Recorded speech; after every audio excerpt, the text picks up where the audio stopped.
اهلا وسهلا الى استاد الجنوب هنالك في مدخل مدينه الوكره التي تبعد عن العاصمه القطريه الدوحه بما لا يقل عن 20 كيلومتر ولا يزيد عن 25 كيلومتر. هذا الملعب التحفه المعماريه الذي سمي ملعب الجنوب يحتضن مباراه ابطال العالم في الدوره السابقه منتخب فرنسا الذي يبدا رحله الدفاع عن لقبه من هنا من ملعب الجنوب في مواجهة منتخب أستراليا الذي يشارك للمرة السادسة في التاريخ في نهائيات كأس العالم. منتخب أستراليا اليوم يلعب بماثيو رايان في حراسة المرمى، أتكنسون على الجهة اليمنى، بيتش على الجهة اليسرى، ريوليس رفقة سوتير في وسطها الدفاع، موي ماغري إيرفاين في وسطها الميدان، ماتيو ليكي جودوين وديوك ثلاثي الخط الأمامي في تشكيلة منتخب أستراليا التي يدربها جراهام أرنولد.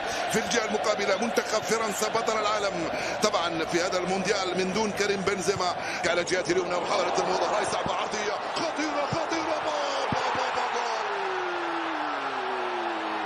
الهدف الأول لمنتخب أستراليا، إجراك جودوين يفعلها في القائمة الثاني بلعبة الأروع. دفاع فرنسا حاضر غائب، دفاع الفرنسي على يمين ماتيو رويون، والدفاع يدخل مبابي عرضية مكان نور الدين مرابط في مباراة المغرب وإيران في 2018. هذه معلومة أخرى فيما يتعلق بالشقيقين في المنتخب الوطني. ديمبلي وصل، ديمبلي بينية، ديمبلي يلعب الكرة، وصل ديمبلي ممتاز، يلعب على تشواميني،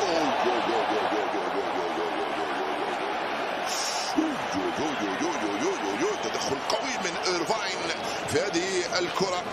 ضيع تيو وتسديد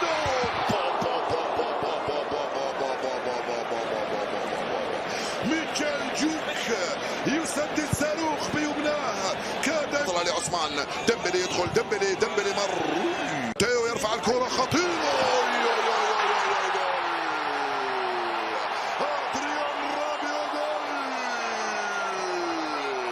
من أول كرة وأول لعبة التوزيعة من هنالك على الجهة اليسرى، أدريان رابيو. آلاف من الفرنسيين جاءوا للدوحة، الكرة مرفوعة من هنالك على الجهة اليمين، مع الكرة دخل تيو غريزمان باليمنى خطيرة.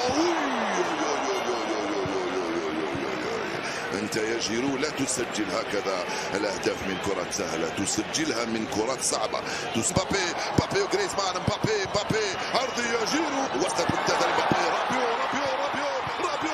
غريزمان وجول، أوليفي جيرو جول، الهدف الثاني لمنتخب فرنسا، كاد يضيعها أوليفي جيرو، هل ضربت في رجله الكرة ودخلت في الخلف الكرة. الآن شوف كيف يخرجوا اللاعبين الأستراليين من التوزيع، ديمبلي ومرة ثانية جيرو، شفتوا هذه سهلة لجيرو، رماها برا، كرة تسديدة أولى، كرة هنالك من بابي، يدخل على الجهة اليسرى بابي وعثمان،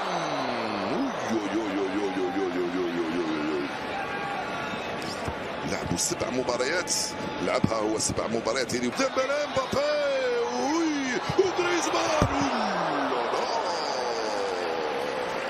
هل اخطأ ديمبلي هنا؟ باميكانو ممتازة، غريزمان وجول،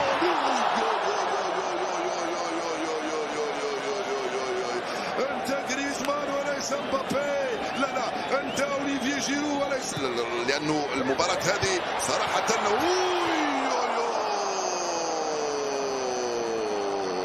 إيرفاين كاد يعدل النتيجة لمنتخب أستراليا على كيليان، والحكم يصفر نهاية الشوط بتفوق فرنسا على أستراليا بهدفين لهدف.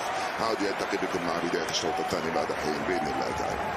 محمد لحظات سيكون لديك الخط، تفضل وضيفك هذا المونديال. انا تحدثت عن اطول لاعب ميدان مش اطول. صلاح المنتخب الاسترالي على يسار الحارس يجول تيو هرنانديز، والتوزيع رائعه يا جيرو، لو سجلتها يا جيرو، لو سجل مبابي مازال العرضيه الرائعه، القائمه الثاني بافار، والثالث المطمئن كيليان مبابي، بعيده كثير مقارنه باللي مضيعها، الا عندما يصل الى مثل تدخل كان قوي هنا من قبل ميتشيل جوك. عليه بافار. ديمبلي يطلبها تيو، غريزمان بينيا يلعبها مع الذي وصفه للاسف بيني وبابي. الدفاع يتدخل، هاري سوتير العملاق يخرجها في الركنيه امام كيليان انطوان غريزمان الراسي، ومرت سلامات راحت ضربه مرمى الكره هذه من هنالك. ديز تيو تشواميني ناحيه باميكانو. باميكانو يرجع الكره مباشره لحارس ويجو.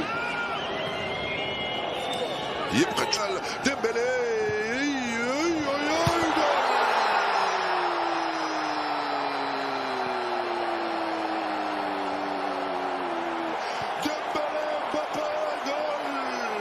ثالث اهداف الفرنسيين في هذه المباراه عندما في المراوغه بابي من امام كيلسون. بابي